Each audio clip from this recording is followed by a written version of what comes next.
Համապետական ընտրությանն ընդառաջ քաղաքական դաշտն ակտիվանում է։ Դեմոկրատական այլընտրանք կուսակցությունը փոփոխությունների ամենաիրատեսական տարբերակը համարում է ընտրությունները։ Չնայած դեմ չէ նաև փողոցային պայքարին ու իմպիչմենթի գործընթացին։ Բացառիկ հնարավորություն եմ տեսնում, որ 2026 թվի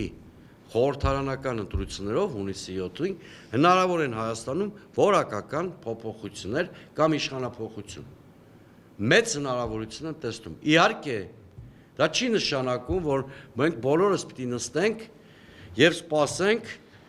հունիսի 7-ին, որ մի հրաշք պիտի տեղի ունենա։ Փոփոխության համար առաջիկա 2-3 ամիսներին պետք է ձևավորվեն մի քանի ընդդիմադիր կենտրոններ, որոնց հասարակությունը վստահում է։ Հիմնվելով սոցհարցումների վրա Սուրենյանցը կարծում է այդպիսի 4-ից 5 ուժ կա։ Ես կոնսոլիդացիոն կենտրոններից ամենաարժանահավատը համարում եմ Պարոն Ծառուկյանի ձևավորված կենտրոնը, մանավանդ որ Գելափի հարցումները, վերջին հարցումները ցույց էին տվել, որ ով կարող է առաջնորդել հասարակության հոգևոր եւ հասարակության առողջացումը եւ միասնությունը նման հարցադրման տակ, այսինքն ով կարող է հասարակական կոնսոլիդացիայի մեջ մեծ նպաստ ունենալ, այդ հարցման պատասխաններով Պարոն Ծառուկյանը երրորդ տեղում էր Միքայել Աչապայանից եւ ամենայն հայոց կաթողիկոսից հետո։ Այս համատեքստում Սուրեն Սուրենյանցը կարևորում է Գագիկ Ծառուկյանի հեղինակած առաջարկ Հայաստանին նախագիծ կոնցեպտը, որին դեռ ամիսներ առաջ իր աջակցությունն է հայտնել Դեմոկրատական այլընտրանք կուսակցությունը։ Մեր կուսակցությունը հաջորդ շաբաթվանից սկսած շատ ակտիվ մասնագիտական եւ հանրային քննարկումների շարք է նախաձեռնում, որpիսի մենք էլ մեր առաջարկային փաթեթները ներկայացնենք այդ մեծ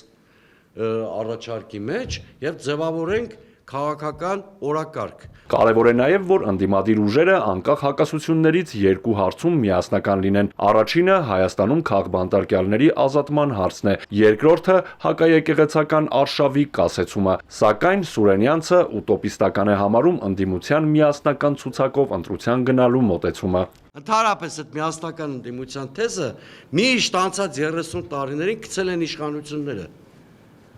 Որ հետո ասեն ժողովուրդ տենեք ինչքան անմիաբան վատ ընդդիմություն ունեք, չեն կարողանում միավորվել։ 2026-ի ընտրությունները սովորական ընտրություններ չեն։ 2026-ի ընտրությունները հարակվե են։ Ժողովուրդը պետք է գնա ընտրության,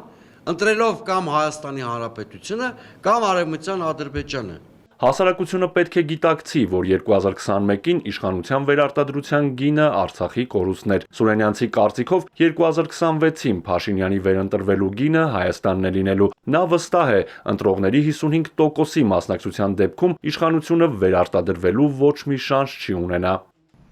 Արթուր Հակոբյան, Ալեքսանդր Կիրոյան, Էպիկենտրոն։